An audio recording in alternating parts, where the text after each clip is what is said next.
TradeTheMBA.com. This is John. This report is for the 2nd of June. And, well, this kind of, this is the pre market right now from the Asian session and now the European session, a little bit more bullish. But it's just a reflection of, you have your intraday excitement. This is a 5K chart right here. And then it fades off as the news about the war situation. Of course, the Iranians not happy with what's going on in Lebanon. So they're suspending talks, blah, blah, blah, blah. And this is what everyone predicted the Iranians would do, is to play out the clock. Clearly, they don't think they're in a bad position, that they can outlast the U.S. Trump then says, no, the U.S. can outlast them. That's a quagmire. So, yeah, none of that's good for the situation. Sure, we can continue, but you want to continue with where gas prices are. It is economically, it's not great. It's not productive in any way, shape, or form. What it does show for the 50K is that we've, retraced into, part of the up move, but nothing new. We're still within the same range, and they've already bought up half of it back to the same situation. So from that view, we're just getting more of the same kind of malaise.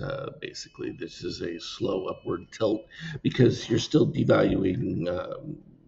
Not only for budgetary deficits, but the inflation. You couple that with, you see the White House backtracking on a lot of their budgetary things. They're getting a lot of pushback. So lame duck, I think, is probably what you're really starting to see. And I think the Congress is recognizing blood in the water. This Iranian thing has used all of any capital that Trump might have had to force things. Yes, he's still been a force in primaries, but now he's created some enemies that they're not going to pass anything just to spite him. So you've got that situation. From a reading standpoint, the MBI Magenta still above yellow, so it's still positive. You still get a decreasing in shorts. It's just a reflection of, though, watching the short-term steel here on the DOC.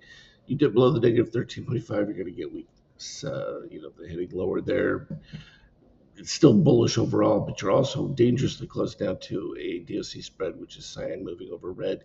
And, that would be your configuration for the potential for a broader short configuration, in which case then you just look for that magenta below 33. And that's, the critical stage. When you're in this kind of a rally, you're going to get these brief little moves. Now it becomes a question mark of, once you get steel on the upside, where you get a much more sustained downturn. So if you look back over here where steel is on the top side of that condition, it's not a short move at that particular point. We're not there, but I just pointed out because it develops and you watch it come into play. When you look at the oil situation, there's no help whatsoever. So this is going to be a continuation of exactly the same.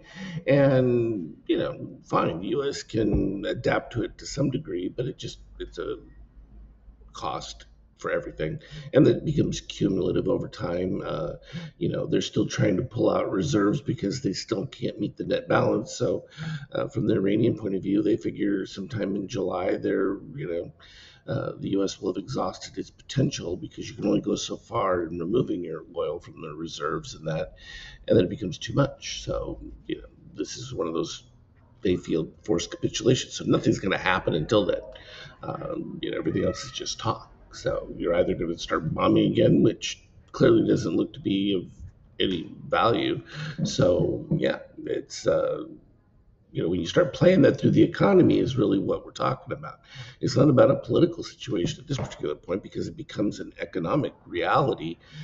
You look at the euro is still holding up. It shouldn't be, but for the fact that, this instability has created a serious problem. And then you get the, Russia, constant, NATO's being encroached on with drones, this and that. And, they're all trying to make a case for just added war spending.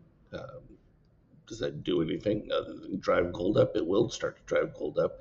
Not there yet. You got MBI white leading, but you got magenta over. So you got a little bit of a short cover potential rally back up towards the 100%. So that's where that one's leading. Bitcoin is doing absolutely nothing. So even with the blockade, the Iranians aren't getting anywhere, and they're feeling it because now they're threatening to potentially break that blockade. And fine, go for it. But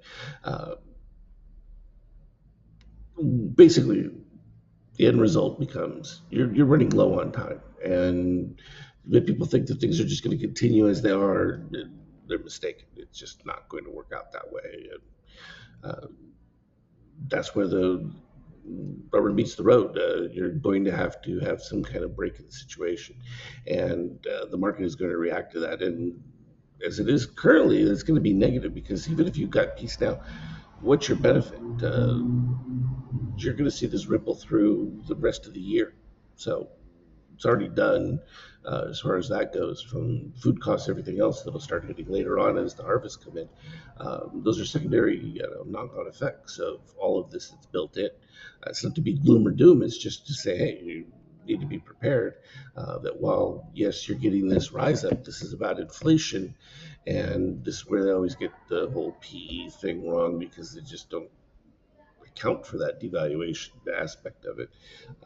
But you can go on about that one forever.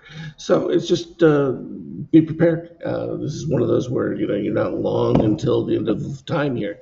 You've got to be prepared to have stops in there because if you don't, when that run to the exit happens, there's not going to be a whole lot of room.